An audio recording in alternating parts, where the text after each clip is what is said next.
एक चीज़ sir, NCERT को लेके बहुत लोगों में वो रहता है, क्यूरियोसिटी रहती है कि सर एडवांस को लेके, जैसे मेंस के लिए तो होता है कि भाई देखो कभी ना कभी तो एनसीईआरटी पढ़नी चाहिए, कि मेंस के लिए पढ़ ली या मैं फिर। ये let me settle this once and for all. जी।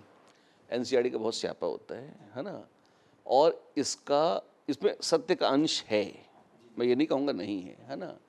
पर इसका 70% पोर्शन फिक्टिशियस और मन की कल्पना है। मतलब क्या एनसीईआरटी में अमृत है? बिल्कुल नहीं है। कम से कम जो मैंने एनसीईआरटी केमिस्ट्री की बहुत विस्तार से देखी, उसमें तो निश्चित नहीं है ना? वो एक, मतलब मैं ऑन रिकॉर्ड, और ये लोगों को बुरा लग सकता है पर मैं ऑन रिकॉर्ड इसको बोल रहा हूँ, एनसीईआरटी एक ऐसी खतरनाक पुस्तक है जिससे आप यदि पहली बार कुछ भी पढ़ेंगे तो आपकी केमिस्ट्री टोटल तबाह हो जाएगी। वो लॉजिकल नहीं है। आपको, अगर आप बुद्धिहीन हैं तो आपके लिए एनसीईआरटी अमृत है। तो जो लोग एनसीईआरटी की तारीफ करते हैं, आप खुद समझ लीजिए वो कैसे हैं, है ना? क्यों? आप उसे पढ़ के देखो ना, है ना? एक रास्ते पे चल रहे हैं, चलते चलते धड़ाम, हाँ, वो जंप मार जाते हैं, कोई गायब हो जाता है, एक लड़ाई का मोर्चा खोलते हैं, भाग जाते हैं, दूसरे पे आ जाते हैं, है ना? मतलब और बहुत ड्रास्टिक, मतलब लॉजिकल फ्लो तो उसमें है नहीं।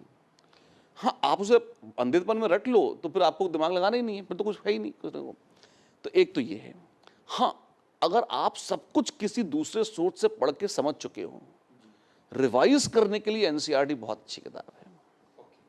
रिवीजन के लिए क्यों अच्छी है? क्योंकि उसमें आपको कोई खतरा तो है नहीं अब एनसीईआरटी से। आपके लॉजिक की नीलामी हो नहीं सकती है, क्योंकि अपना लॉजिक अपना साउंड कर लिया। तो रैंडम पॉइंट्स के, एनसीईआरटी एक रैंडम किताब है लगभग। 2-4 चैप्टर अच्छे से, सॉलिड स्टेट बहुत अच्छा लगा एनसीईआरटी में, है ना? लेकिन कई जगह वो खतरनाक है ना? तो वो जो उसके खतरे वाला पोर्शन है, आप उस खतरे से तो बच गए। मेन में चूंकि अब धीरे धीरे एक परंपरा बनती जा रही है कि एनसीईआरटी बेस्ड है ना? कुछ क्वेश्चंस जरूर आ जाते हैं, ऐसा मैं नहीं कहूँगा नहीं आते, है ना? लेकिन कई ऐसे क्वेश्चन होते हैं जो अच्छी खासी ट्विस्टिंग के बाद आते हैं, और उसमें भी मनोरंजन का स्रोत ये है कि अधिकांश लोगों को ये समझ में ही नहीं आता कि इसमें ट्विस्ट हो गई। क्यों? क्योंकि उन्होंने उसके आगे कुछ पढ़ा ही नहीं है। तो ये जितने ज्ञानी लोग ये ज्ञान देते हैं कि एनसीईआरटी से आता है, पहले एक बार चेक करें कि भैया उन्होंने पहली बार जेईई क्लियर करी है क्या, है ना? या उनके कितने बच्चों ने जेईई क्लियर करी है, और जिन्होंने करी है उन बच्चों ने क्या ये वास्तव में अनुभव किया है? ये तो एक मनोरंजक अंधविश्वास है जो चल रहा है। ये टीचर्स को बहुत आनंद देता है। क्यों? सारे स्कूल वाले ये बात कहेंगे क्योंकि वो एनसीईआरटी पढ़ाते हैं खाली, है ना? फिर ये असुविधाजनक सच है पर मैं बोल ही देता हूँ, हाँ, कोटा के बाहर अधिकांश लोग आईआईटी के नाम पर सिर्फ एनसीईआरटी ही पढ़ाते हैं। क्यों? क्योंकि उनको इतना ही आता है। हाँ, ये थोड़े से एरोगेंट बोल लग सकते हैं। There is no arrogance here. ये बिल्कुल दुर्भाग्यपूर्ण सत्य है ना? रेयर एक्सेप्शंस हैं इसके, ऐसा नहीं है। कुछ एक जगह हैं, कुछ एक टीचर्स हैं जो बहुत ज्ञानी है, बहुत अच्छा पढ़ाते हैं, है ना? लेकिन 90% से 95%, I am just being polite, है ना? तो ये ऐसा ही हाल है ना? तो होता ये, तो एनसीईआरटी का स्यापा क्यों किया जाता है? क्योंकि अगर हम कहेंगे कि एनसीईआरटी से डिटेल में कुछ है, तो बच्चा कहेगा पढ़ाओ, कहाँ से पढ़ाएं? तो सच है, बोल दो एनसीईआरटी बेस्ड ही है, टंटा कटा, है ना? तो ये एनसीईआरटी का सच यही है। रिवाइज कर लो एनसीईआरटी से, उसको छोड़ो नहीं। लेकिन यदि आपने अपने प्रिपरेशन की दशा और दिशा एनसीईआरटी पर आधारित कर दी है, तो आपका विनाश तय है। क्योंकि एनसीईआरटी बुद्धि को प्रमोट करने की दृष्टि से लिखी नहीं गई है। उसके ऑब्जेक्टिव जो भी हों, उसका एंड रिजल्ट एक नए विद्यार्थी की दृष्टि से अगर आप देखें जिसको सब्जेक्ट नहीं आता, क्या वो एनसीईआरटी पढ़ के सीख सकता है? वो नहीं सीख सकता। आप बहुत क्लियरली, मैं बात बिल्कुल निर्द्वंद और स्पष्ट बोल रहा हूं, और इसे कभी प्रूव करने का नौबत आएगा तो बहुत सुविधा से प्रूव भी कर दूंगा। तो कुल मिला के जो सर ने अभी जो बच्चे खास करके, और प्लीज मैं चाहता हूँ जितने बच्चे इसको इस प्लेटफॉर्म को अच्छा, एक मिनट, हाँ, जी सर। केमिस्ट्री की दृष्टि से देखें, एनसीईआरटी में फिजिकल किसी काम की नहीं है, जेई एडवांस के लिए है।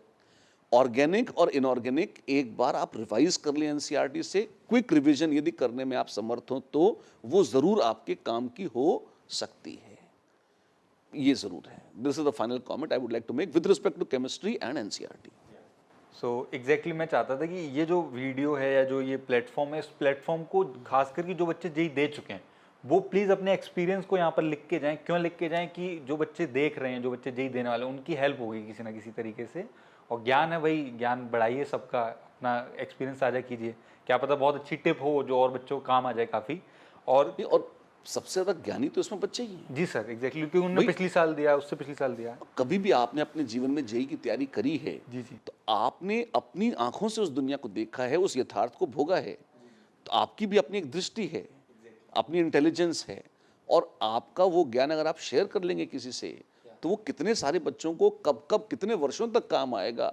आपको तो शायद 10 मिनट लगेंगे कमेंट लिखने में, अपना अनुभव साझा करने में, पर वो हो सकता है 20-20, 25-25 साल तक विद्यार्थियों को गाइड करता रहे, कितने लोगों की ज़िंदगी बदल जाएगी। तो I think it's a very beautiful thing to do if you can find time, energy, and if you are watching this then please make sure कि आपका जो पर्सपेक्टिव है वो आप ज़रूर शेयर करें। और फील फ्रैंक, मतलब आप जो आपको लगता है, हो सकता है कि इसमें से भी कुछ पॉइंट आपको लगे कि नहीं नहीं सर ये हो सकता है गलत है, बिल्कुल है वो भाई। लिखो आप वहाँ पे। देखो, हर व्यक्ति का अपना सच होता है। There is no absolute truth when it comes to JEE preparation, है ना।